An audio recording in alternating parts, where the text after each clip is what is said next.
Hello welcome to our classes. Good morning. हम लोग class 10 EP board exam 2024 की तैयारी करें। इसमें जो इम्पोर्टेंट क्वेश्चन है जो आपके एग्जाम 2024 में आ सकते हैं उसे हम पढ़ रहे हैं, जिससे कि हम एग्जाम में अच्छे नंबर ला सकें। आज का टॉपिक क्या है? आज का टॉपिक है दहन अपक्रिया। दहन अपक्रिया किसे कहते हैं और इसे हम कैसे इजी से पहचान सकते हैं, इसके उदाहरण समझ लेंगे हम। और इससे एग्जाम में क्वेश्चन बनते हैं, जैसे रिएक्शन दे देता है और पूछ देता है कि इसमें कौन सा दहन अपक्रिया है या संयोजी अपक्रिया है आपका या प्रतिस्थापन अपक्रिया है, तो वो हमें बताना पड़ता है कि ये कौन सी अपक्रिया है। तो आज हम क्या पढ़ेंगे? दहन अपक्रिया। दहन अपक्रिया किसे कहते हैं? कार्बन अपने सभी अपरूप में ऑक्सीजन में जलता है और कार्बन डाइऑक्साइड के साथ साथ ऊष्मा तथा प्रकाश देता है। अधिकांश कार्बन यौगिक भी जलकर ऊष्मा तथा प्रकाश देते हैं। इसके कहने का मतलब क्या है कि कार्बन अपने सभी अपर रूप, कार्बन है उसके सभी जो अपर रूप है वो ऑक्सीजन में जलता है। इसका मतलब क्या है? ये ऑक्सीजन की उपस्थिति में ही जलते हैं। और कार्बन डाइऑक्साइड, देखिए कार्बन डाइऑक्साइड मतलब कि उत्पाद, इसका उत्पाद क्या है? कार्बन डाइऑक्साइड के साथ साथ ऊष्मा तथा प्रकाश देते हैं। कोई भी चीज अगर जल रही है तो ऊष्मा तथा प्रकाश देती है। और अधिकांश कार्बन यौगिक भी जलकर ऊष्मा तथा प्रकाश देते हैं। अब हम समझ सकते हैं या इसको हम ऐसे भी लिख सकते हैं कि दहन अपक्रिया वो अपक्रिया है जिसमें पदार्थ जलने पर अधिकांश मात्रा में ऊष्मा तथा प्रकाश मुक्त करते हैं, उसे हम दहन अपक्रिया कहते हैं। एक इसमें पहला हमने एग्जाम्पल लिया है। पहला क्या है? CH4, बोले तो ये मीथेन है, प्लस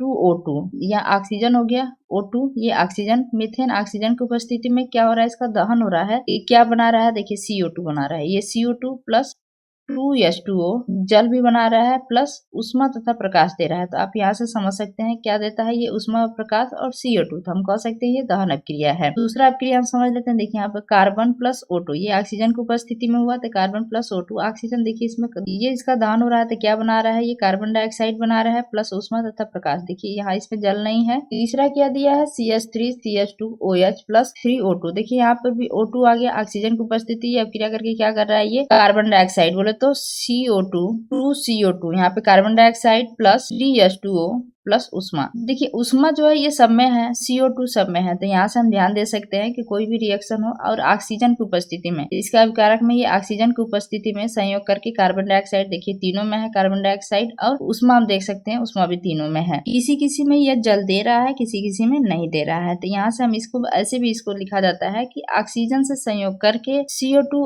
व H2O उत्पन्न करना दहन कहलाता है। ऐसे भी आप लिख सकते हैं। तो जो आपको इजी लगे, जो आपको जल्दी याद हो, आप उसे लिख सकते हैं। Thank you for watching. Please like and subscribe my channel.